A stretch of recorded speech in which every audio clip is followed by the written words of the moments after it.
If you've ever shopped online, and let's face it, who hasn't?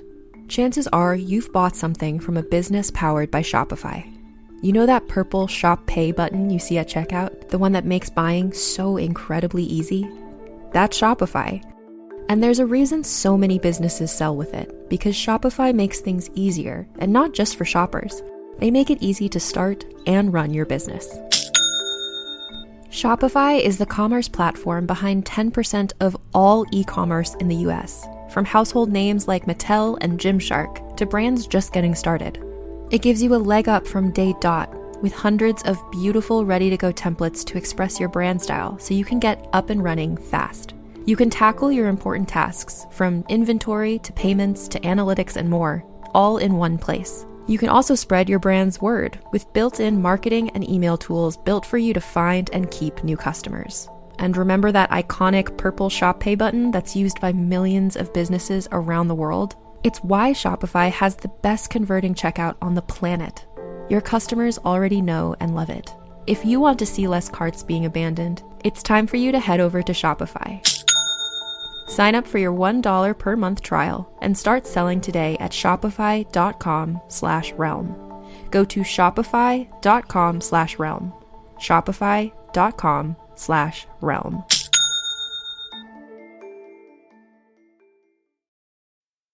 Fellas, you know Degree Cool Rush deodorant, right? Well, last year they changed the formula, and guys were mad about it. One dude even started a petition. So guess what? Degree heard us, admitted they messed up, and brought the original Cool Rush scent back exactly how it was. And it's in Walmart, Target, and other stores now for under $4. So grab some and remember why its cool, crisp, and fresh scent made it the #1 men's antiperspirant for the last decade. Degree Cool Rush is back, and it smells like victory for all of us. This episode is brought to you by LinkedIn. Healthcare professionals can lead their careers with LinkedIn. Discover jobs by specialty, preferred shifts, and even desired salary. From mental health therapists to radiology technicians, it's now faster and easier for healthcare professionals to find the right fit. Learn more at linkedin.com/healthcare. Side effects may include faster job placement, improved work-life balance, and increased career satisfaction.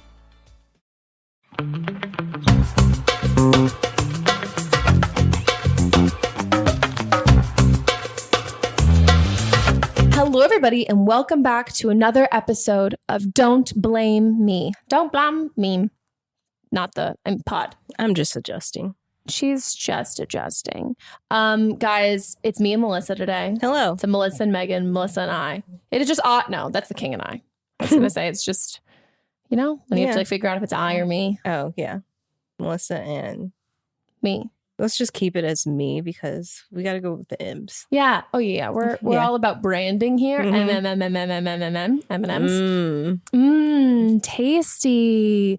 I actually just listened to, I think it was our last one or the one before that, of you and me. We're so funny. I mean, I don't know which one you listened to, so I can't answer your question. I don't know. I couldn't even tell you what we talked about, but it was just God, we're funny. Okay. Maybe I listened to 2 of them. Yeah, I mean, there was 2 last month, so. And we didn't get any, not that we would get complaints, but you guys all, I love that every time it's you and I, everyone's like, I love when it's just them. Yeah. It's just fuck all the rest of our guests. we love the rest of our guests, we do. but. We know, but hey, it's a good time when it's just us. It's such a good time.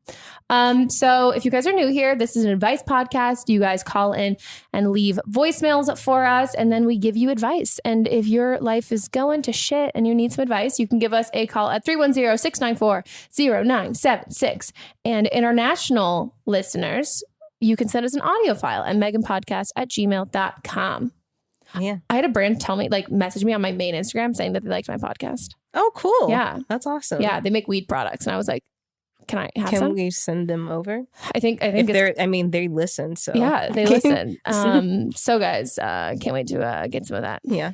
Hell it down. Mm-hmm. Well, do we have anything to say before we start? We've got our Patreon, Yes, guys. Oh my God. Motorcycle. I know. And those you can energy. Actually hear on the podcast. The audio doesn't cut it. I mean, the mics don't cut it out. Because small dick energy prevails. Yeah. Small dick energy. Yeah, guys, we launched our Patreon. I'm pretty stoked about it. We've been talking about wanting to do this for a really long time. And now Now it's here. And we said for our opinionated Olivia's, if you joined before August, and you'd get a shout out. Oh my God, yeah. So we've got a shout out to Emily Donahue. Emily Donahue, Dawn of the Hughes. Woohoo. Thank you so much. Thanks, Emily. You're number one homie. Sorry, guys. What? I mean, she's our number one. She is. She's our number one. Yeah. So, you can be number two. Yeah. So whoever the next people are, if you sign up before the end of August, then you'll get a shout out too. Oh my God, my birthday month. Fuck, I'm going to be 26. Oh my gosh, I'm 33. I know, but what age do you feel on the inside? Oh, I forget my age all the time. I think I'm 30. Okay. Because I don't feel that I have just feel like I've stopped aging at 22, but I don't feel 22. But every time anyone asks me my age, I'm like, I think I'm 22 and I'm not. And so the farther I get away from 22, the more ridiculous it is. Cause deep down, I feel like I'm 37, but like, I don't know why I think I'm 22. Yeah. You Also, don't have a 22-year-old energy. No, not at all. Also, 22 was a terrible year of my life. Like, I don't want to like, maybe that's why I'm like stunted there. Maybe. More therapy. Talk about that in therapy next time. Oh my God. That's true. Okay. Should we hop into it? Let's do it. Hi, Megan. Hi, Melissa. So I called in a couple weeks ago with a completely different issue, but I have a new one, or a new blossoming one, if you will. So I've been dating my present boyfriend for a year and a half, and I'm 23. He is 22. So lately, my family has been doing a lot of family events, family outings. I'm very close to my family. I'm very involved with my family. And I love my family. They are the most important thing in my life.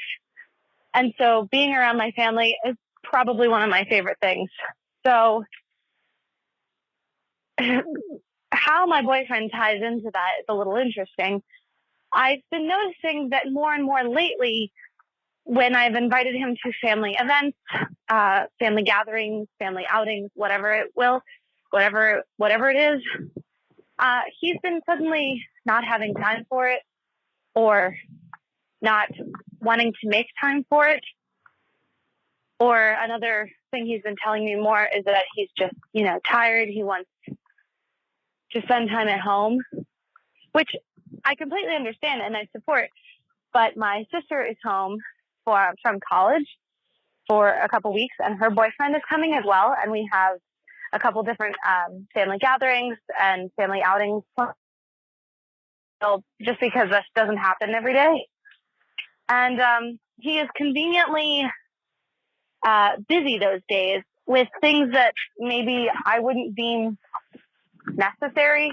And maybe that sounds harsh, but it's just the way I'm feeling. Like, one day he planned to go out with his best friend, but they made this plan after I invited him to go with my family to an amusement park.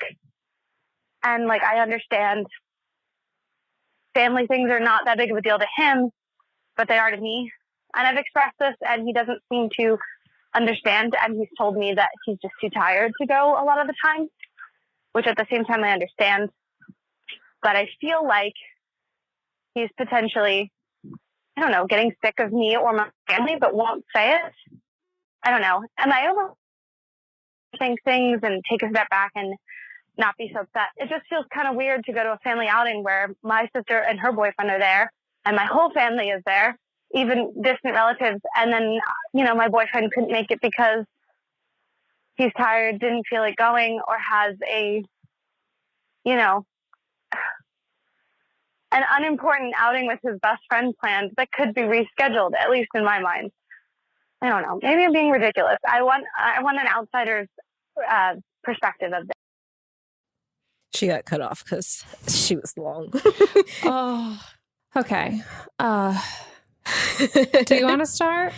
Because you're close with your family. I am close with my family, but I also don't like people. Mm-hmm. So yeah, I can relate to him on a lot of levels. I also hate amusement parks. Yeah. So, and if he's tired, those are like a all day thing where you're out in the heat. There's a ton of people around. like waiting in lines is just long. Being like, it's just exhausting. Yeah. So if he's tired already, like I can understand if he can go hang out with his friend, you know, like doing something low key and doesn't want to hang out with your family. Yeah. I also think like I also really relate to your boyfriend on this one. I think like it's awesome that you're so super close to your family, but they're your family. Mm-hmm. They're not his family. And you didn't bring up how much you guys hang out with his family or anything like that. And that also doesn't really, I don't think that really matters because everybody's relationship with their parents is different. So like he just might not, like they might not have like as much of a, either they don't live as close or they don't have as much of a, oh, we spend all this time together, or they do and he doesn't necessarily, and he likes to have you around, but he doesn't value that quality time and spending as much as you do with them, which is totally fine. I definitely am like more on that side. And I think like comparing it to how your sister and her boyfriend and all of those things like that, I think that's not really fair because it's their choices. Mm-hmm. And I think if this is a deal breaker for you, which it sounds like a deal breaker, and you want somebody who's going to join your family, then this might not be the guy for you. And I don't think there's anything wrong with either side of it, but also that whole thing of like, when you date someone, you date their family. Like to be perfectly honest, I get massive social anxiety usually when it comes to like having to be on about like all the time. Yeah. And that's what happens when you're in that situation. And for you, it's easy because it's your parents, it's your siblings. And you can tell you can tell him that all the time, like, oh, you don't have to put, like, you're totally fine. Like, you don't have to stress about it. But no matter what, like, it's not his family. Like, mm-hmm. And no matter how close he feels to them, he's still having to be that boyfriend and really just like put it on. And that's exhausting and it's not really super fun. And just the amount that you talk about hanging out with your boyfriend, you talk about like hanging out with your family. Mats and I have this whole thing. And we've said this from the beginning of our relationship of there's certain things that like we're going to invite each other to, and we'll have the invite. It can be up there. You can say yes, you can say no, but there's only a few things that we will really insist this is a really important thing for you to be at. Mm-hmm. And even those are the things that, okay, we reschedule something for. This is the thing that, okay, it might not be like either one of our absolute favorite things to do. And it might not even be either of our favorite things to do, but it's an obligation. And we will reserve those super important things, but not everything is that important. And I've had friends who've dated people who every event has been that a really important one. So for you having to be like, well, he could reschedule all of this. It's like, well, it sounds like he's hung out with your fucking family a ton. Yeah. And like your sister's home from college. That's your sister. You spend time with her. And I don't think that if anyone in your family makes you feel weird for the fact that like your boyfriend's not around as much as like anyone else is, like he's got his own life. Mm-hmm. And I don't want to say your relationship is doomed at all, but I think you do need to figure out if this is a deal breaker for you or not, because I recently had a friend, her and her boyfriend broke up, and a huge aspect of it was the fact that like she was really close with her family. He was really close with his family, but he wanted her to join his family. And she's like, I still have like my own stuff. And I think everyone's great and all of that. But like at the end of the day, like if that's the kind of relationship that you need, then that's not going to work out. So yeah, I would just come at it from a way of thinking like, as much as you really enjoy all of this, is it a deal breaker? Like, do you need to have a partner who's like always around and with you, with your family, which that is so like romantic comedy to me, which like I love that. I think that's great. I'm not that kind of person. And I also wouldn't be, I don't know, I wouldn't date somebody where that was also the case. Mm-hmm. Do you know what I mean? So I think like you're totally valid in like, if this is how you feel, this is how you feel. But I would also take a step back from the situation and maybe this time, like you don't push it and you let him do his own thing, and then realize like, okay, you can still have fun if he's not there. Yeah. Like you can still have a great relationship and have him not be around all of the time. And also maybe it's just he doesn't come around for every single little thing, and then you deem what's important. But I think right now too, if he's been around your family so much and been doing all of these things, you're right. He's not going to tell you if he's sick of them. Yeah, like you should just ask him. Oh my God. But he can't say that. No, you can just be like, hey, I noticed that you don't come around my family as much as you used to. Is this too overwhelming for you right now? And be like, let's come up with a good way of knowing, because maybe right now he's tapped out for a couple months and like he's not going to see them. So you don't decide, okay, let's decide what's important. FYI, the thing right now is really important. Yeah, and just let him know, if you don't want to come, that's okay. It's not completely okay with me, but I just want you to know, like, I respect your decision, but I feel awkward being there with like my family, my sister, and she has her boyfriend there, and then other family has their significant others there, and I'm the one without my significant other. Yeah, I think you guys need to decide what are the important things. And then he could make time for that. But it's a lot to ask someone to make time for everything. And I also, if he might not be super close to this family, or they might not live close by, like my friends are my family to me. So like for me, if I had plans with my best friend and then like was rescheduling for something, like for me, that does carry the same level of importance as some people is with their family.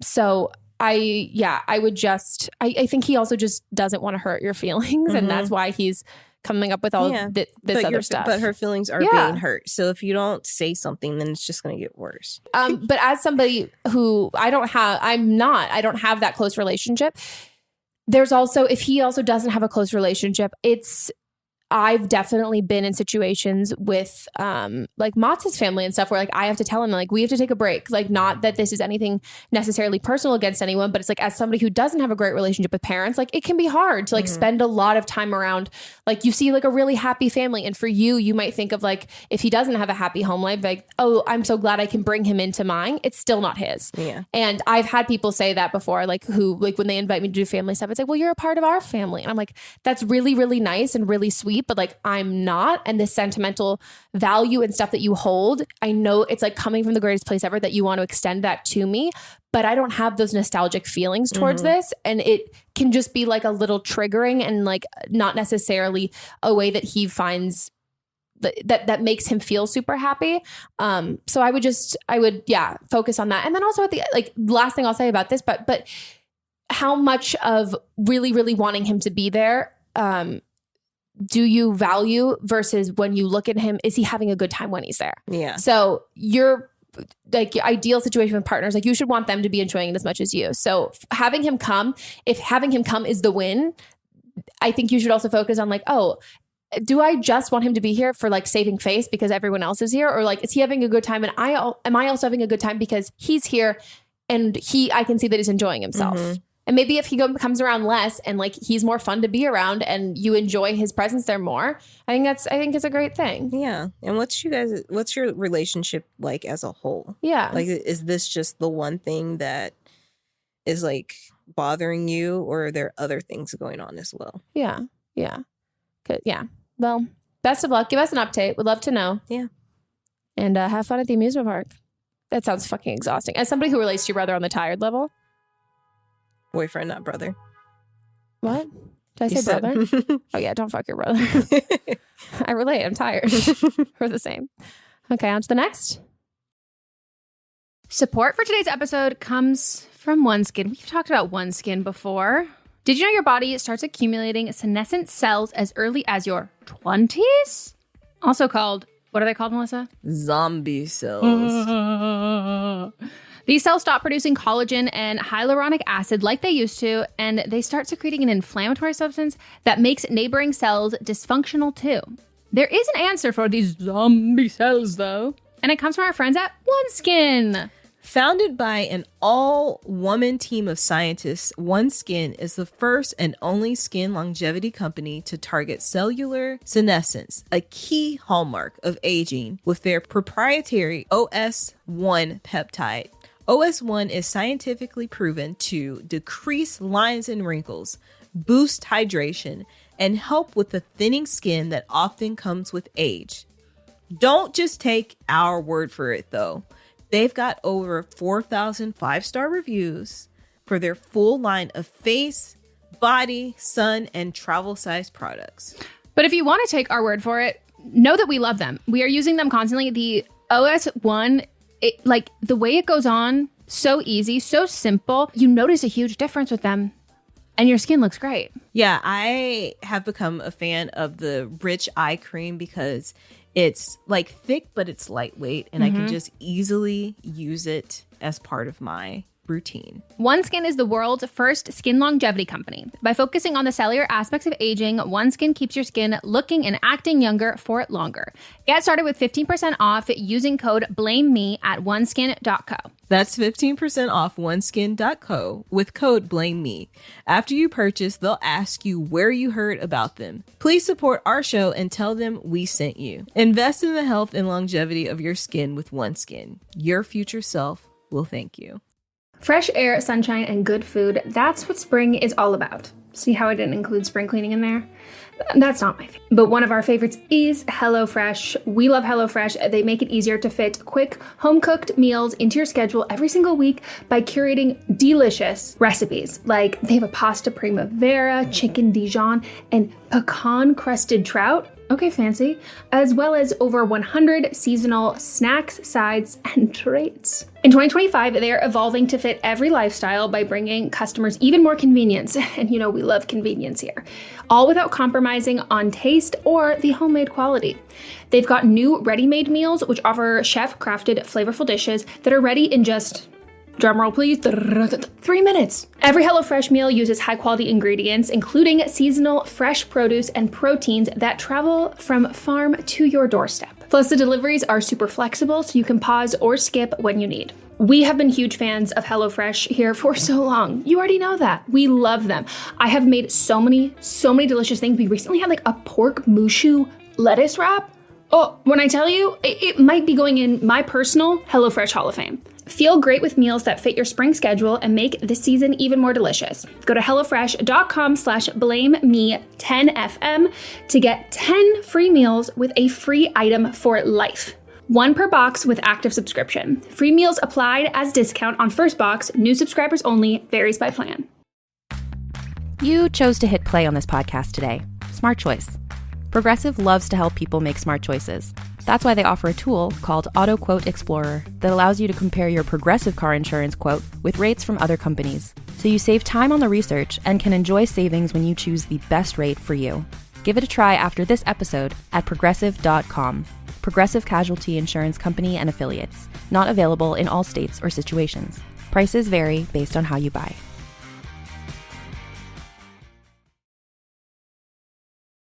I'm 24, and I am calling because I need advice about this guy. I met him on Bumble like 2 years ago, and he ended up just visiting, and he lives 5 hours away, so we have been talking casually, got to know each other, have become pretty close friends, and recently he ended up moving back. So we have been hanging out, casually dating, with intentions of maybe becoming more serious this summer once we're not so busy. I've really enjoyed hanging out with him, but like the sex aspect of things is really weird. Like I just found out, he's 28, that he hasn't so much as made out with anyone for 6 years, which, you know, at first I thought it was weird, but to each their own. And then we started messing around, and he has a really hard time getting hard. And then once he is hard, he has a hard time keeping it up, which, you know, it happens sometimes. I get nervous. But after the first few times, I kind of tried bringing it up, and he was super awkward about it, so I dropped it.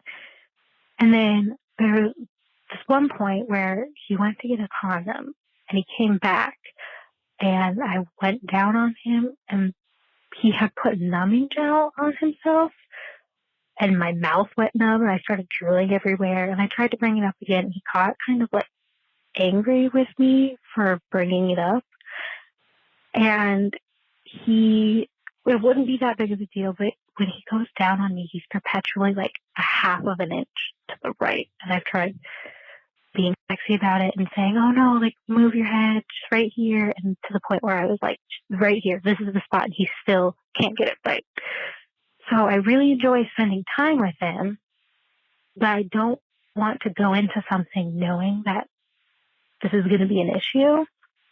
So I guess I was wondering what your advice on this would be. Should I talk to him about it, even though he's like been upset about it every time I brought it up? Or would this be a good enough reason to not try getting more serious?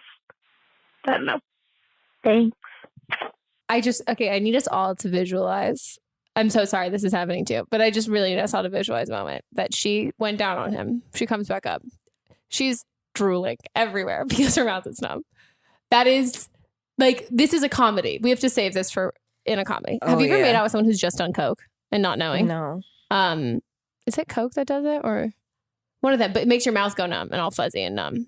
And like the idea that like, I can only imagine that would be so much worse. Also, like, did it taste funny? Like, did it taste like icy hot? Like, what's the numbing? Or is that a thing? No, there's like numbing gel for your penis. But is it numbing or is it like icy hot? Because like numbing seems like, you know, like if you get the ones that are like extends condoms that are for guys. Yeah. That stuff that's on that coats that. But isn't that so you don't come too fast? That's what he's trying to do.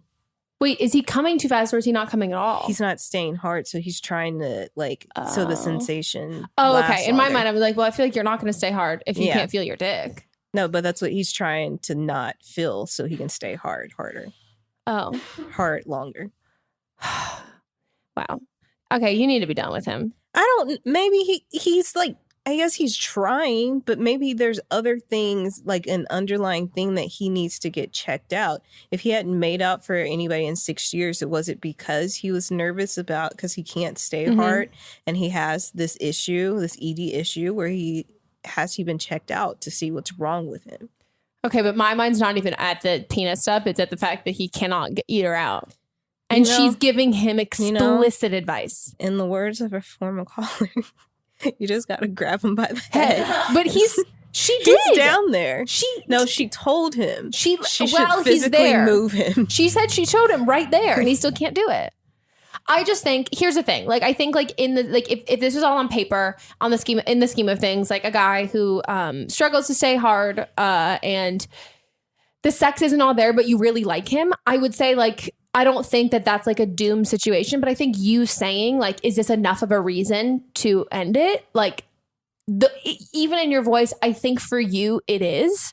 And I think that's fine. Like I will fully admit, like I'm not somebody, and this, whatever, it sounds bitchy or whatever, but like if I hook up with somebody for the first time and like it sucks, I'm not really one of those people who like is gonna work at it. Like I want our sex to be better, but like if it sucks, I have a really hard time unless it's like, okay, think about the difference between being awkward and clunky. Okay, I don't know why I'm fucking looking at you because you've only ever had good sex and great sex. Okay, whatever. So, but anyone in general, like if I've ever had, like if it's bad, I have a hard time staying super attracted to that person unless the reasons why it's bad, it is coming from a place that it's like, oh, this is just like a little clunky and awkward and it's going to get better. But if it feels like not compatible and it's not working, and this is clearly, like you've said, this has been multiple times. And it's been multiple times. Like, again, I'm not even thinking about the erectile dysfunction part. Like, I'm purely thinking about the fact that, like, you've literally told him how to go down on you and, like, he can't. And it also seems like him getting, like, angry and, like, defensive about,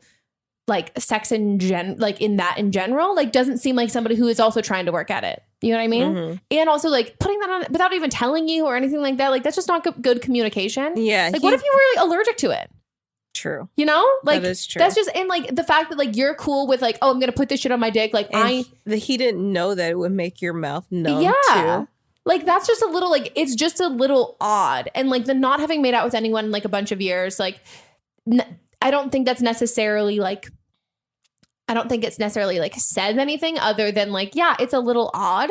And the oddness of that is kind of checking out in the rest of things that are happening now. You know what I mean? Like, it's like, oh, that was weird. Like, that's weird. But maybe there's, I don't know. Like, I didn't hook up with someone for like almost a year because I wanted to take a break. But like once, you know what I mean? Like, it's just kind of like, it's a weird thing. And then everything else is falling through. You're like, yeah, that kind of matches that fucking weird thing. But I think you can like really get along with him and think he's great. But you're even saying like, you're not sure if you should get into something with someone with this right off the bat that's not super sexually compatible. And if you feel like you've given it, you guys have both kind of really tried and given it that effort, then yeah, I think you're right in the sense that like I think you're actually also in a good position that like it is pretty casual now. She's not in a good position. No, she's not. He can't eat her properly. Yeah. Like how many? I also want to know how many times, because I don't know. I genuinely do not know how many times I could do like just be like without it happen. Like I would get. Oh wow. Yeah, I would say if you really like him and you think that you want to be with him, then you should encourage him to see his doctor. But and draw him a diagram. Yeah. Just pinch his tongue and just move it. Yeah. Literally just like grab his head and be like, there, now don't fucking move. And then just clamp your legs around his head. But also, but like, if you don't like him, then move on. Yeah. And I'm curious, what you're like, are you super turned on by him? Like, are you super sexually attracted to him? Like, is it the fact that like, it's all this buildup and then the follow through is kind of like sucky? Or is it like, is none of that really meshing? Mm-hmm. Like, you know what I mean? And that's what I think you can tell if you're sexually compatible or not. And then also if he's not willing to fucking work at it, then it doesn't matter if you are, he's not gonna. Yeah. My God, I just can't even imagine. Also, I'm so fucking curious about this icy, like I keep calling it icy hot. Icy hot. But isn't that what it's gonna feel like? Tingly? That's what icy hot feels like. No, that's not what icy. It's like Vicks vapor rubby. It won't. It's not tingly. It just numbs you. Yeah, but I want to know what it feels like to my mouth. Oh, I'm gonna buy it. It probably would be tingly, and I think it would smell like something like chemical. Yeah, but it has to be like what does that feel like on your vagina, or is it inside the condom? It would be inside the condom because he went to go get the condom on. Okay. So, but he went to get a condom, so he came back. She went down on him. He probably thought he was being sneaky. You know, like, I'm going to get a condom, but he put the numbing cream on. So then did he come or did he take the condom off and then she went down? I don't think I think he went to get the condom, but he hadn't put it on yet. Oh, so then he just smeared some stuff? Yeah. Okay. I really want to know what that's like. I'm just really curious. Like, what's that? Well, you can try it. Mott's won't let me. Or you can just get like... I'm going to have to put it on my arm and then make out with my arm. Or you just get like, what's that stuff? Novocaine? Like Ambisol. What? Yeah. What's that? It's like stuff like when people have like canker sores or stuff in their mouth, they put that in. Oh, maybe it's like that throat spray I have. Yeah. Okay. Oh, no, I'm less interested because I have strep throat, so I know what that nothing's up feels like. But that's so funny. But it's so much that you're drooling, though. It's got to be strong. Can you imagine? Also, sloppy wet blowjob. Like, if you're just drooling everywhere. And you're just like moving your head because you can't move your mouth, so you're just moving your head. Her mouth isn't even touching his dick. There's so much teeth, but neither of them can feel it because everything's numb. Oh my God. This is so fucking weird. Yeah, you can't date this guy. That's so weird. It's just so fucking weird. And you also have to ask. He's not like, oh, by the way, you're drooling all over me and you can't feel your mouth because of this. Yeah, but he can't feel it either. That's so weird. That's so weird. That's super fun. It's like, yeah, no. I'm just not here for people like doing shit and sex that like we haven't agreed upon, you know? Yeah. I just keep thinking about when I had my wisdom teeth taken out and my sister was like, she's like, you kept saying, I can't feel my tongue. I can't feel my tongue. And that's what I think about. Shout out to my sister because she now listens to the show. Oh, yeah. Yeah. That's so like religiously now. Funny. Wow. Okay. Well, let us know what happens. Give us an update. Yeah. Yeah. I just fizzle out. Fizzle out your friends. Yeah. Just stop having sex. Until he figures things out. If you like him, I'm changing. Yeah, we have different opinions. I'm not here for the learning curve. I'm not. I'm here for like, let me like make this better. But also like if I give you a tip, which is fine. Cause like the first time you have sex with someone, like it's not necessarily like be mind blowing, but like if you're giving him like verbal and physical, like here's how to do this. And he's just like, I'm going to fucking ignore you. Like, I know your pussy better than you. Like, oh my God. Also when she says he's like 2 inches, that's like your thigh. That's your thigh. That's what I'm saying. Like he's just like sucking on a fucking lip, like being like, ugh. Like that's just so. And like him to be like, no, she says that it's here, but I'm gonna avoid like what's clearly the part that I'm supposed to be getting at. Like that to me, I'm like, you just like it's not even like he's an idiot to me. That just sounds like he's a fucking asshole who's like, no, I'm not gonna do it. Like it's like a guy who's like, no, I'm not gonna go down on you. I'm just gonna make you come purely by touching your nipples and being like, okay, this is fun and all, but like. Can we move this along? And also you're clearly trying. You know what I mean? Like she's And also, if he's quick, if he's like quick to come or like not staying hard, like that's, he should be a guy who like then takes it upon himself. Not to say that that's like a negative thing or whatever, but like would take it upon himself, like that embarrassment or whatever. I would usually think that that's going to get targeted into being like, okay, I really want to pleasure her versus like, oh, I'm going to get angry. But he hasn't been with anybody in 6 years, like since he was 22, because he's 28. Yeah, but like your vagina has always been in the, like most women's vagina, it's in the same spot. Like it's not like, oh, it used to be on the thigh. Do you know what I mean? I know, but I'm just saying. But you guys put on porn while you have sex.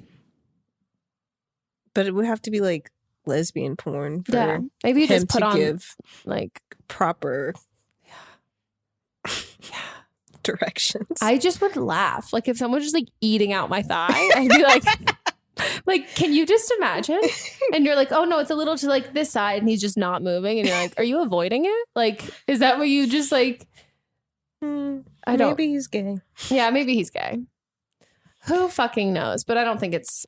Yeah. Well, I guess Melissa says if you really like him, keep trying. But I'll be here to say I told you so when it never fucking gets better. To the doctor. But I don't think she really likes him because they've known each other for 2 years. Yeah, and also you literally said it in a way of being like, "Is this enough to like break up with him?" Yeah, like I saw your face. In my mind. And she's like, "We're like dating to see if it gets more serious in the summer."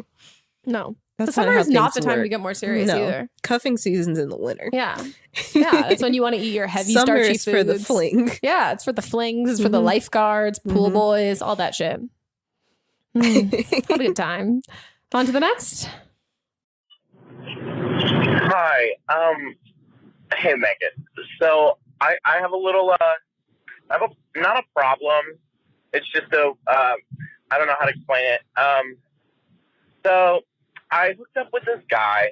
I'm a gay male, by the way. I hooked up with this guy. He's like 28. I'm 18. There's 10-year difference, but you know, he was Latin. I have an affinity. I can't help that. And I get to his house. You know, I have my knife and I have my gun in my glove box, so I'm like safe. And I walk in the house, and his husband is there that I didn't know about. And they want me to live with them and be like their gay kids that they do things with.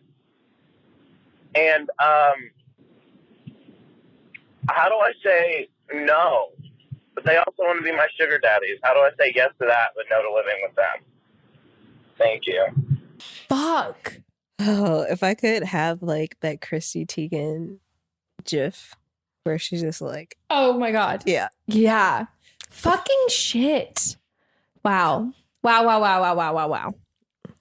I mean, is there room for negotiation?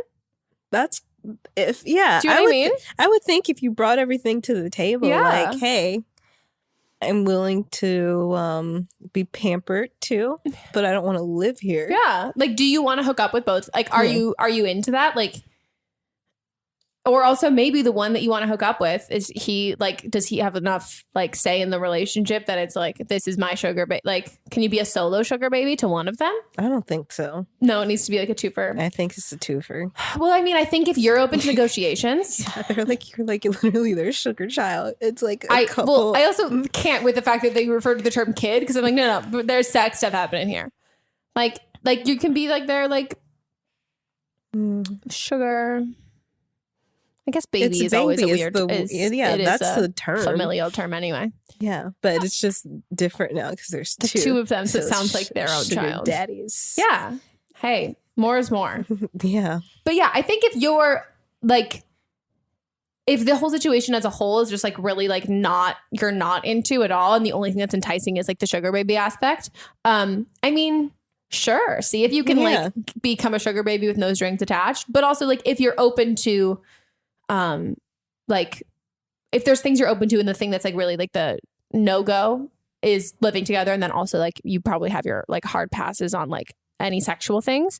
See if there's room for negotiation. Mm-hmm. Bring an offer to the table. Yeah. Wear a suit with no pants. I love this. And have a full-blown contract written up and be like, let's see how this is going to be a thing. Maybe I think, bring your lawyer into it. Yeah. Because I think you're right in the sense that like I don't think living, I think that's like a little it to me seems like a little like, it seems like they're gonna like dress him up and it seems a little Barbie dollish Yeah. and like in a way that I don't think is I personally, if I was, I don't think that's awesome, like great. And also you don't sound like that's like your cup of tea either. So I think like if there's a way that they're like, you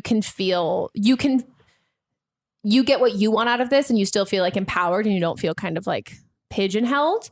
I say like go for like finding that sort of negotiation. And like as in regards, but also if you just want to say no as a total whole, I think that's also like very valid and fair. Just to be like, hey guys, you know what? I'm super flattered by your offer. Thank you so much. Not really what I'm looking for right now. But very flattered. So yeah, thank you. Carry on, you know, or you can, or just be like, you know what? I'm not I'm really flattered by this, but like I am not super like I like my living situation. I'm not really comfortable or looking for a new one. Yeah, unless you guys want to buy me something. Unless you want me to go to my own apartment. Like, I really like my own space individually, but like, you know, I would be open to discussing like other aspects of this that I could get into. I just like want to make sure that like we're all on the same page. Then I think negotiations. You never get a contract first and just sign it. Yeah. And I think if you guys are going to like get into anything, I think it probably is good to, even if it's not like legal binding agreements in that sense, but like any type of relationship, you should have open communication. Yeah. Especially when it's you joining in to someone else's relationship, having that, making sure that you guys are all on the same page with like what we're all okay with and comfortable with. And also making sure that you establish what you're comfortable with before you talk to them. So you don't feel pressured in any sense to kind of change your comfort levels. And if you do, then like readdress that with them, but don't go into it like totally on their terms. Yeah. Good luck. Good luck. Please call us back. I've had friends who've done the sugar baby thing. Have you? Yeah. We had a couple callers at one point that had shared their stories. I mean, you know, some people got to fucking pay for college and also like live life. Right. Yeah. It's a lot more common than. I do want the call back from the one girl that was like falling in love with her sugar daddy. Oh, yeah. From like season 1 or 2. They're married.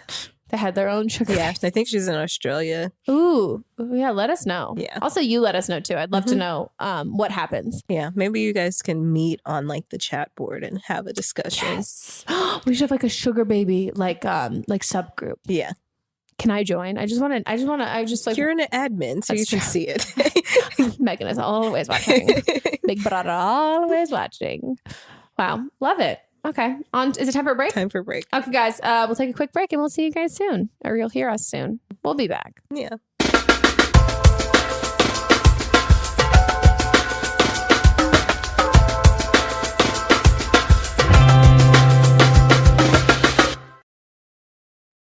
What's worse than an ad interrupting your favorite music or podcast?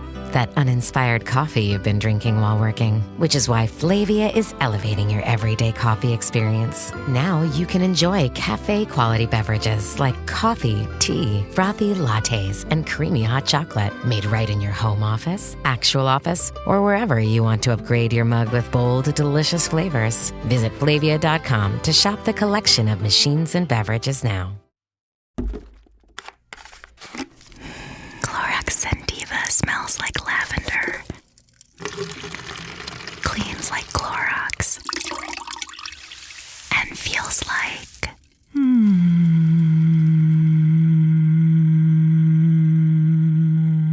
All right, that could go on for a while. Experience the long-lasting freshness of Clorox Sentiva. Available in Clorox Sentiva Lavender Scented Bleach. Use as directed. The rural way of life is about making everyone feel at home. Tractor Supply chose advanced 5G solutions from T-Mobile for Business to transform intelligent customer service. Together, we put the power of AI to work across 2,200 stores, keeping things running seamlessly inside, curbside, and countryside. This is elevated customer experience. This is Tractor Supply with T-Mobile for Business. Take your business further at T-Mobile.com/now. We are back from our break and let's hop into the rest of the calls. Hi, I'm 22. It doesn't matter where I live. So I just broke up with my boyfriend of 2 years because of a plethora of things. But I kind of had like a straw break, I guess, when he showed up to my brother's 5th birthday on muscle relaxers. Now, granted, it was an accident. He didn't know how they would affect him, but whatever, accident, air quote or not, I'm a protective person and I don't allow that around my family. I also have been having a lot of issues with my own, self-love and stuff, and we have to live together for at least the next month while I find a place, because I'm moving closer to my family, and to a city that's a little bit more accessible. And I guess I was just looking for tips on boundaries, because he's insisting that we sleep in the same bed and, make the most of the time we have left. And I didn't break up with him because I didn't love him. It was just, what was best for me and what was best for the people who I love outside of him.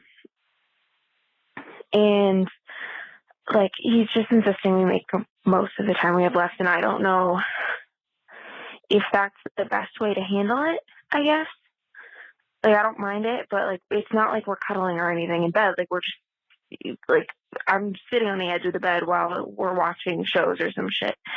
And it's definitely not the same. And I just want to help with setting boundaries, because it's really difficult with addiction. And whenever you still love someone, but you just, you need to leave because it's what's best for you. And also tips on helping to make my new apartment a sanctuary, because that's all I want it to be. I just want it to be cozy and fluffy and fucking beautiful for me to grow and take time for myself. Okay, that's it. Thank you. Didn't give as much detail as I probably should have. Basically, we just have a long history with addiction, and I have a long history with trauma and other bullshit that he's supported me through with therapy. Oh my God, I'm about to hit the 3, so I'm going to go. Thank you. Have a good day. You guys fucking rock. Bye. I don't know why he's calling the shots. And I get that you really care about him and you love him. And I've definitely been in a relationship. Actually, it's a lie. I get why he's calling the shots, because you also don't disagree with him. You know what I mean? Mm-hmm. She hasn't put the boundaries up. Yeah, because you don't necessarily want to, because you're right. You do still love him. It is this is what's best for you and your mental health. I think the most important thing when you are, I don't want to say that you can't trust yourself, because deep down you can, but the minute to minute, day by day, you're having to deal with okay, I know what's right for me versus this also feels really good. So it's really fucking confusing, because you're also even saying he supported you through all of this stuff, and it is the addiction that is the issue, and it is a very valid and fair and empowering self-love reason to be out of the relationship. But I think now you need to involve somebody else to hold you accountable for that very clear, correct thought process that you've had, but it's hard to maintain that, especially when you see him all the time. So I think it as much as I don't want to, as much as it's winning the relation, winning the breakup or whatever, stand your ground and all of that stuff, I don't think comes in the form of being if you talk to your friends about it and they're well, no, he should be the one sleeping on the couch. Well, if he's not, then you should sleep on the couch. Mm-hmm. If he's not going to do that and he's going to insist that no, I really want to sleep in the bed with you. If he's not going to respect your boundaries, should he be the one sleeping on the couch? Yeah. But it might have to be you, or even more than that. You're spending you have a month left. Stay with a friend. Have a friend come crash at your place too. Make it so you are not alone together, because you shouldn't be watching TV together. This isn't how a normal breakup would go. And it's also going to make it really hard and confusing, and also an even harder transition for you, I think, to then go to being completely by yourself in your new apartment. I think even you said, how can I make my apartment feel like a sanctuary? I think you need to start that process now. Yeah. Because it's you guys haven't broken up yet. Yeah. You've taken away I'm sure the intimate aspects, and you've dialed it back, but it's still even being roommates is still a really heavily intertwined relationship. And so you guys are still there. So I think even if it inconveniences you for a month, staying with a friend, or staying with a family member or anything like that, or anything to get you in a place where you aren't spending any alone time with him. And I also think it'd be really good for you to spend some time away from that apartment too. Yeah. Because you're going to be in a totally new space. And I think that's going to be a great thing for you, because it's not going to be like the memories of this place that you guys had together. But I think that the more you're in a place now where you can gradually pull back from all of that, and it's not going to be so much cold turkey. So I think like really trying and making an effort to do that, and even just not hanging out at the like having it be like, if you have to sleep there and you can't stay at a friend's place one night, or you can't stay at like a family member's place one night, or a friend can't stay with you that one night, then come home just to sleep, and you sleep on the couch. You don't hang out there, and you don't watch movies there. You don't watch TV there. Like you don't do that there. You really use it as like, this is my crash pad. And he's your roommate. Yeah. And also and tell him and be like, I really love you and I really care about you. And the reason why I'm doing this is because I care about me too. And I need to value me. And I don't want you to take this in like I don't value our relationship and what it's meant to me, but I need to value myself right now. And I'm going to let you know, I'm not going to talk to you. Like if you talk to me, I'm not going to respond. And I think just telling him that and being like able to create that, but distance now, I think is going to be a lot. It's going to just benefit you in the long run. And also, as much as you're saying that like he's saying this and he's saying this and he's saying this, you just have to create your own boundaries. And it doesn't matter if he agrees to them or not, because you don't need him to agree to them when you've created them. Like you get to live up to that. Like if you're like, no, I'm not going to sleep in the same bed as you. He can't, I mean, if he's physically forcing you to, then like get out of there. Yeah. But the same thing of like, you're like, if I'm not going to talk to you, he can't force you to talk to him. And again, if he puts you in a situation where he's like physically harming you, then that's a whole other story. But he's not going to necessarily agree with the boundaries that you want to create, but that doesn't mean that you shouldn't still have those. Yeah. They're your boundaries. Yeah. They're not something that you should get okayed by him. Yeah. So just think about what you want. What is it? And it'll be easier now for you to set them than doing it in the long run. So yeah. But I think just friends are really And also I don't want you, I'm not want to put words in your mouth, because I don't think you should feel this way. But if you do feel any sort of like embarrassment about all of this stuff, I think it happens. I mean, addiction happens to like, so I've said so many times, like I've dated so many guys who've been into drugs, and like, you can kind of feel like an idiot that you're like, how the fuck did I not know this? Or like, how the fuck did I get in this deep? And I feel dumb. Or even if your friends had made an inkling and like suggested it before, and you were like, no way, you shut it down. The more open and honest you can be with everybody in your life, then they're going to be able to do the most for you and support you the most. So as much as like obviously respecting his privacy and everything like that, like this is something that you're also going through. So let your friends know, because your friends are going to be able to be there for you when they understand the situation, like really explicitly. And yeah, I mean, like if I had any friend who had like been like was going through this, and like, I'd be like, no, 100% like crash on my couch for as long as you need. So I think that I'm sure there are people in your life who totally will do that, and just make sure that you're being really honest with them about the situation, and also about what you need from them as friends to support you through all of it. Yeah. Because it's rough. It's super rough. But and then how to make her place like more comfortable. I mean, I think number one, just like go like that. What's that? Is it a Swedish term? It's like hygge or whatever. HYG something. But it's supposed to be like just like cozy sort of things. I think focus. Get a gravity blanket. Yeah, a gravity blanket and Buffy. Too. Oh my God, yeah. We both have those. They're probably advertising in this episode too, so you can get. Yeah, Melissa told me to get one before they were even sponsoring the show. Yeah. And I was I'm obsessed. And then they sponsored, and then they're the best. So I would focus on things that that kind of comfort level of like stuff that's good for you in that way. Things that smell good also make me like lavender calms me down, and things that are you walk in and you just see things that make you feel good. Yeah. And I think also pictures of like your friends and your family and stuff that's might not necessarily have like a physical feeling of coziness and warmth, but things so when you look around your room, or artwork or paint, anything that like when you look around, it makes you happy and it makes you feel like safe and nice and good and secure.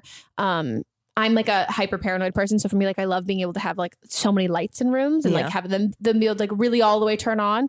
I had a nightlight for like the longest time. And now one of our lights just like won't turn off in our kitchen. So like that's my nightlight because I can still see it all the way from our fucking bedroom.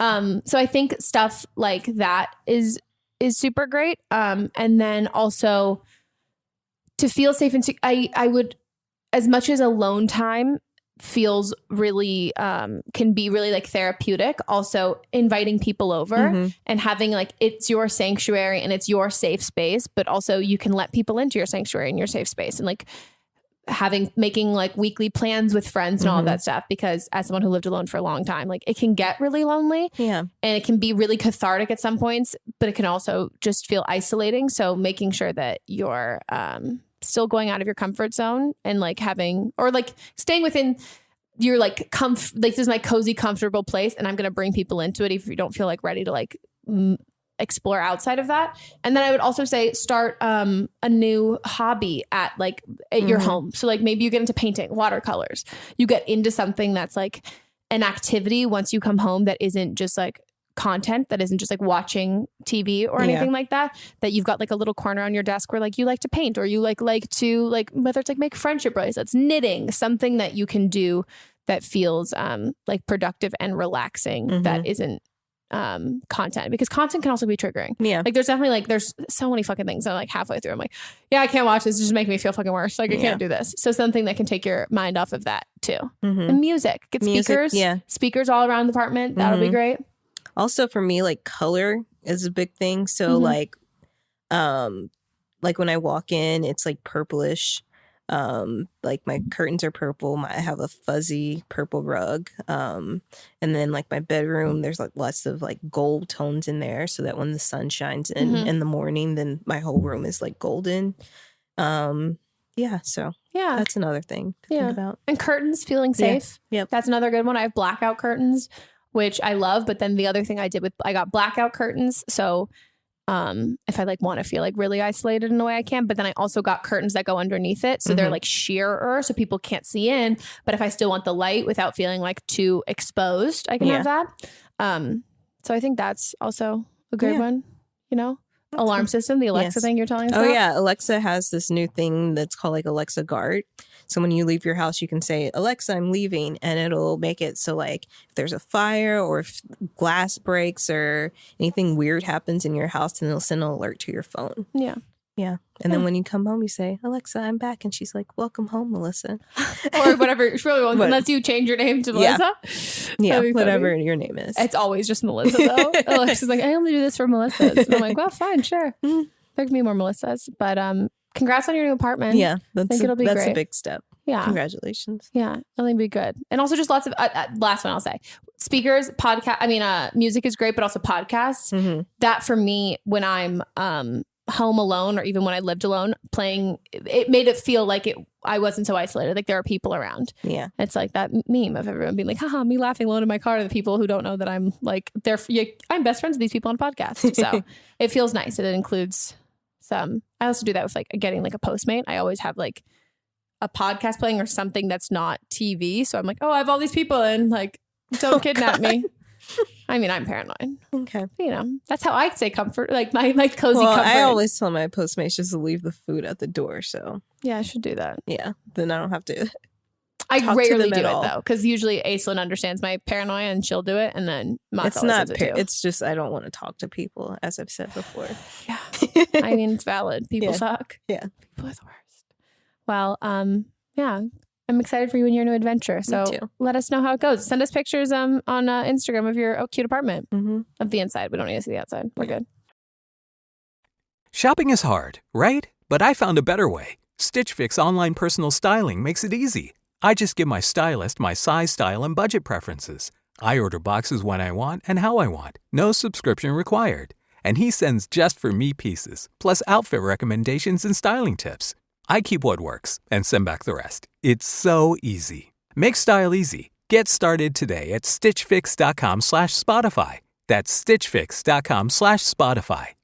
Faraday presenta Ojos con Alergia y Picazón contra el jardinero. Y el ganador es Faraday Extra Fuerte. Para aliviar la picazón de los ojos por alergia, actúa más rápido y supera a Claritin y Flonase aún a las 24 horas. Faraday, adelante. Home means something different to everyone. But with Rocket Mortgage, home can mean even more. It can mean a college education, taming your high-interest debt, even a renovation. We've made it easier than ever to use your home equity. That home you worked so hard for, now it can work hard for you. Call 800-4ROCKET or visit rocket.com to find out more. Rocket Mortgage, LLC, licensed in all 50 states, and MLSConsumerAccess.org, number 3030. Hi, Megan. So I just learned about some news with my oldest younger brother. I'm 21 and he's 17, I believe. We found out that he was my dad's kid about 5 or 6 years ago. Sorry, here's some backstory. And he has his entire life gone through so much. Like, he's been abused in every single way you could think of, basically, from his mom being a drug addict, dating men who abuse him and all that type of stuff, and his grandmother being a drug addict, and he was primarily in her custody. Don't know how. We tried helping him, gave him all the resources we could when he was like a preteen, when he lived with my dad, and it just didn't work. He kept stealing from my parents. He kept threatening all these things. He went to counseling, and he was diagnosed, I would say, as a clinical sociopath. I don't know if that's important or not, but I just learned that after he moved back into his uncle's house and then moved back with his mom, which wasn't the best place for him at all, he had gone to juvie twice and is now being charged as an adult for raping a child. And even though him and I aren't close, I don't know how to feel about it. Obviously, like, it's disgusting and I can't believe that it happened, but at the same time, that's my brother. So I don't really know how to deal with it. If you could obviously give me some advice, that would be great. I don't know how to deal with it, and it's kind of freaking me out. So yeah, thank you. Bye. Oh, fuck. Damn. Well, I think the first thing, I think it is, it sucks, but I think like it is important that he has been diagnosed as a clinical sociopath. Yeah. And I understand that, like, familially, blood related, this is your brother. And I think the more research you can possibly do on sociopaths, I think you might understand that the relationship and the kinship that you feel towards him as your brother, he doesn't feel towards you. And if he is a clinical, he doesn't have that sense of empathy and remorse and love and the compassion that you're giving him. He doesn't have, not only does he not have for you, he doesn't have for anybody. Yeah. And it really sucks when someone in your life that you have those feelings for and you have that like innate human relationship with, when that's not matched, it's really confusing and it's really hard because you can't ever really put yourself in his place because he doesn't have that sense of empathy. And that is what makes humans human. Like that is one of those things. And when he doesn't have that, it's hard to wrap your head around how someone could not have that, because there's also a huge aspect of manipulation when it comes to sociopaths who you can tell I know a lot about them. But a lot of it is mimicking and seeing like, oh, I see how these humans are, how these people, I keep saying like human, like he's an alien. He's not an alien, but like I see how people are reacting and communicate with each other on a TV show. And I'm going to mimic that to get what I want and get what I need. So it can be really confusing and hard because it doesn't really all line up as a story, because there are moments where it feels like, no, this feels like compassion. This feels like humanity. And then he's stealing something. It's never there out of like the goodness of their heart. It's there out of the fact that like, that's what's happening. And I also want to say like, there's as much as like sociopaths are depicted as like serial killers and so incredibly scary and all of that stuff. It's a mental disorder and it's not something that necessarily like makes him a monster or a terrible person. It is the reason why he has done these things, and it's the reason why these things have happened, and it hasn't changed or gotten better. And it adds up to the fact that a huge thing with sociopaths and a huge connection is people who were abused as children. Yeah. And like promiscuous sexual behavior and infidelity are parts of that. And abusing children is a part of that profile as a sociopath as well. It checks out from his whole life that like, it fucking sucks that like there are a bunch of studies of people not knowing, like, are people born sociopaths, nature versus nurture and all of that stuff. And it totally fucking sucks that this is where he's ended up. But this is where he's ended up. Yeah. And it's not something that you are going to be able, you or anybody's going to be able to change. And I think like the more that you can look at it as he's a danger to himself and other people right now. And that this is like a terrible, disgusting thing that, I mean, it's been terrible things that have been going on that you and your family have tried to steer him in the right direction. It's not been able to work. And now it's at a point where it's not just affecting your family and in a way that you guys can deal with while still being frustrated. Like this has gone to a whole different level. And knowing the fact that if he's not able to be a like productive, positive part of society right now, then like he shouldn't be.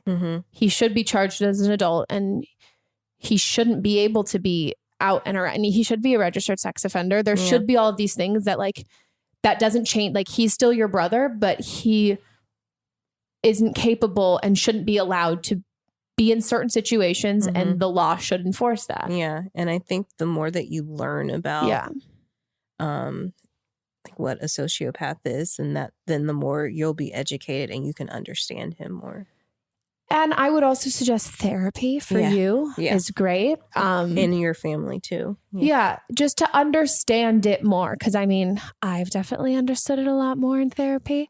And it's something that it's one of those things that like the more research that you do on your own and the more that you can talk to professionals about it, I promise you, for all of you, it will be these moments of, oh, it clicks. Oh, it clicks. And it clicks not in like a year. It doesn't click in like a certain specific time period of his life. It's going to click in every aspect, and you're going to be able to look back on it. And I'm not saying that it's going to tarnish your memories at all, or it's going to like do anything like that, but it's going to make this like sadness that you feel of wanting him to do better and thinking that he can, and like feeling this obligation to be like, well, what about me? What have I done? All of these things. It's going to be like, you know what? This is him. This sucks that this is like, was his situation as some circumstance when he was really young and it was out of our hands. And this is where he's at now. But this empathy that these feelings that I have of like sadness about that this is my brother and he's doing all these terrible things. It's going to change your relationship dynamic how you view your relationship in a way of being like, oh, I was never going to get what I wanted, like what I needed as a relationship out of this person. I was never going to get that. And I think when you have that, it kind of closes that chapter. Then I think the worst thing ever is like when there's a relationship you have with someone and like you can't get what you want out of it. And once you realize that like that was, you're not going to be able to, I think you will feel a lot, come to terms with it a lot more, and like you'll feel a lot better, and you'll feel a lot more empowered and controlled in your own life, because there was nothing you could have done, which is like, yeah, it's a frustrating thing, but I think it's the more I think knowledge is power, and the more you can research it and understand it, and then I think if you can talk to a therapist about all of it, it makes sense. I mean, there's like the same interviews that happens with like people whose kids commit murders and shootings and all of that stuff, like that. It's a process of figuring all of that stuff out. And also I think if it feels productive for you to really like volunteer with like young kids and doing like work with a charity that focuses on helping like young abused kids in that situation, like channel that like sadness that you have and empathy you have for your brother to like people who are in his same shoes when he was that age, because I don't want to call him a lost cause, but I think like that empathy I think there's a lot of kids out there who could really use that like the love, nurture and love that have at parents that that are like drug abusers and stuff. So I think have probably abused them. Yeah, and I think that's those people are going to be really susceptible, like they're going to be able to feel that and absorb that from you. And I think you're going to find that to feel a much more like fulfilling place, because I think pouring love into a sociopath does nothing, and it sucks, and like it feels exhausting, but you always kind of like hold out a little bit of hope. But the more than you can pour love into other people and people who maybe you see like young him in, I think that's going to be a much more a good relationship on both ends. It's not going to be so draining for you. But this really sucks, and I'm sorry. Yeah, I'm really sorry. Yeah. Oof. I wish I could give you a hug. Yeah. Just like close your eyes, and we're all pretend we're hugging right now. Your eyes closed. Okay, that was our hug. That was a good one. I hope I wasn't the only one closing my eyes. I closed my eyes. Okay. Well, you always close your eyes for no reason, randomly all the time. I think. I'm a deep thinker. Oh, yeah. She's an Aquarius. She's not from this planet. That's why. Okay. Do we have another one? Or are we on to Don't Blame Them? We are on to Don't Blame Them. And this is where listeners, you guys, call in with your own advice on previous calls if you've been through something similar. So this is from episode 24 from season 2.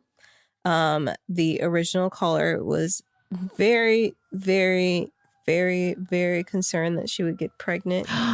Okay. Yeah. I loved this one. So this is someone calling in to share their advice. If someone got fucking pregnant from dry humping, I'm going to lose it. Did she? No. Oh, thank God. Hey, Megan. I am listening to the last podcast with Melissa, and there was a girl that called because she's super paranoid about getting pregnant, even if she's not having sex. And I cannot even tell you how much that used to be me. I'm 22, and I've been with my boyfriend for almost 5 years now. He's the only guy I've had sex with, but that used to be me to a T. I made him take me to get Plan B one time just because we made out and he came in his pants. So I totally get it. However, it's sort of something I've kind of grown out of. So partially because I have an IUD, and even with an IUD, I did not let him come in me for the first year because I was still terrified. And then my doctor basically told me there's the slimmest chance of getting pregnant with an IUD. Like, there's no point. Like, just let it happen. So I've gotten comfortable with it now after a few major panic attacks. So I totally get it. It's just something that you have to learn to trust your partner, trust yourself, trust your body, and eventually you'll probably just get used to it or kind of grow out of it, I guess. Also, with what Megan said about implantation bleeding, I used to, every time I started my period, I would say, it's not my period, or I'm not spotting, it's implantation bleeding. But I figured out by a lot of research that implantation bleeding is usually a very dark color. It's like brown, usually, which sometimes your spotting can be, but sometimes that's helpful to know that your period is usually going to be a little bit more red than implantation bleeding. It's going to be a very dark brown usually. So that's something that helps me get through that. So good luck, girl. You're probably not going to get pregnant, especially if you're being as cautious as you are. But good luck. Everybody stay safe. And thanks. Love the show, guys. Bye. I just want to applaud. I'm not here to like applaud a fish for swimming, and I'm really not here to applaud usually like straight boys, but like that boyfriend for buying Plan B when he came in his pants and being like, yeah, babe, I'll spend $45 fucking dollars on this for sure. Here you go. I think that's really sweet. That is sweet. They're still together too. Yeah. So 5 years. Going strong. Yeah. So original caller, you're not alone. You're not. Yeah. I mean, it's just so unlikely, but I do like how casual she made her doctor sound. Like she made her doctor sound like she was peer pressuring her. Just like, fucking let him come inside you. Just let him nut. Just let him fucking nut. Like, you're being stupid. Not that she said that. Not that you're being stupid. But no, it's funny. Knowledge is power. It is. Once you figure this out, you're like, oh, wow, okay. Yeah. And then you can enjoy yourself more. Yeah. Oh, yeah. And also, like, don't take Plan B if you really don't have to, guys. Yeah. Don't do that at all. At all. All right. Well, guys, that's it for our episode. I hope you enjoyed. Me too. If you guys haven't checked out the Patreon, please check it out. Mm-hmm. There's new content from us. Mm-hmm. There's new content Monday, Wednesdays, and Fridays. So much content. For all of you who want more, this is where you go. More is more. This is where you belong. Patreon. And check out our Instagram, Don't Blonde Meme Pod. And if you guys want to call in for an upcoming episode, you can give us a call at 310-694-0976. You're going to need to do both hands. Yeah. She was trying to do along with her hands. And international listeners, send us an audio message at meganpodcast@gmail.com. You only did like 4 letters. I know. I could get them all in, but you were just going too fast. It's true. And what else, guys? Check our Instagrams out. We're always in the show notes. And we'll see you guys next time. Bye! This is a Sister Sign production hosted by me, Megan Rinks. And me, Melissa D. Montz, plus Diamond Imprint Productions. Post-production by Coco Lorenz. Production assistance by Melanie D. Watson. And music by Ryan Hunter and Giacomo Picasso. Can you actually change your personality if you want to? How does peer pressure work, and why is it so powerful? Should you ever really trust your gut when you make a big decision? These are just a few of the topics we've recently covered on my podcast, Something You Should Know.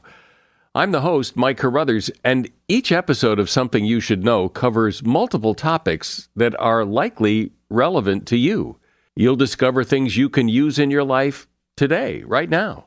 Like how to have a great conversation, how to be more courageous, the anatomy of the perfect apology, and much, much more.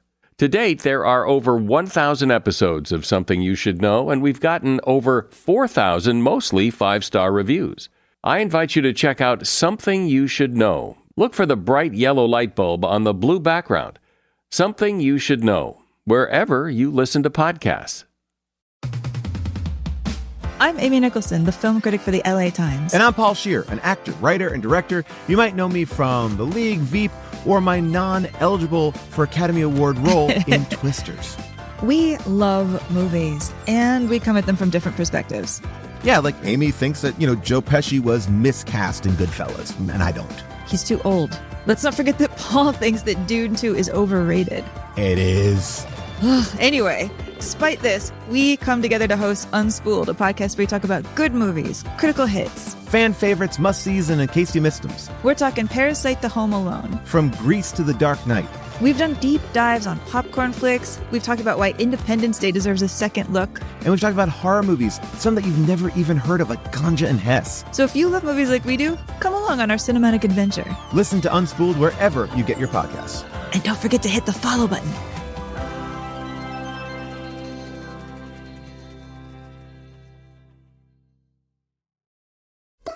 From the podcast that brought you to each of the last lesbian bars in the country and back in time through the sapphic history that shaped them, comes a brand new season of cruising beyond the bars. This is your host, Sarah Gabrielli, and I've spent the past year interviewing history-making lesbians and queer folks about all kinds of queer spaces, from bookstores to farms to line dancing and much more. For 11 years, every night women slept illegally on the common. We would move down to the West Indies to form a lesbian nation. Meg Kristen coined the phrase women's music, but she would have liked to say it was lesbian music. And that's kind of the origins of the Comedy Hero Collective. You can listen to Cruising on Apple Podcasts, Spotify, or wherever you get your podcasts. New episodes air every other Tuesday starting February 4th.